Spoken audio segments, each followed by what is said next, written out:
വരും ദിവസങ്ങളിൽ മലബാർ ജില്ലകളിൽ ഭാഗികമായി വൈദ്യുതി വിതരണം മുടങ്ങുമെന്ന് KSEBL.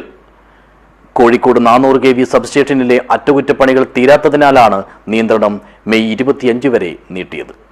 This news sponsored by Bobby Chamanur International Jewelers, traditionally trusted for 162 years.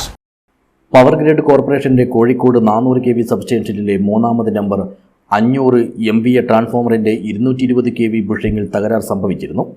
ഈ ട്രാൻസ്ഫോമറിന്റെ അറ്റകുറ്റപ്പണികൾക്ക് മെയ് 12 മുതൽ ഒരാഴ്ചക്കാലം വേണ്ടിവരുമെന്ന് പവർ ഗ്രിഡ് കോർപ്പറേഷൻ അറിയിച്ചതുമാണ്. ഈ ഒരു സാഹചര്യത്തിൽ കോഴിക്കോട്, വയനാട്, കണ്ണൂർ, കാസർഗോഡ് ജില്ലകളിൽ ഈ ദിവസങ്ങളിൽ ഭാഗികമായി വൈദ്യുതി നിയന്ത്രണം വേണ്ടിവരുമെന്ന് KSEBL നേരത്തെ അറിയിച്ചിരുന്നു. എന്നാൽ അറ്റകുറ്റപ്പണികൾ തീർക്കാനുള്ള ജോലികൾ പൂർത്തിയാക്കുന്നതിന് മെയ് 25 വരെ സമയം ആവശ്യമായി വരുമെന്ന് വീണ്ടും പവർ ഗ്രിഡ് കോർപ്പറേഷൻ അറിയിച്ചിരിക്കുകയാണിപ്പോൾ. ഈ ഒരു പശ്ചാത്തലത്തിലാണ് ഈ 4 ജില്ലകളിലും മെയ് 25 വരെ വൈദ്യുതി വിതരണം ഭാഗികമായി മുടങ്ങാൻ സാധ്യതയുണ്ടെന്ന് KSEBL മുന്നറിയിപ്പ് നൽകിയിരിക്കുന്നത്. News desk, Kasaragod vision.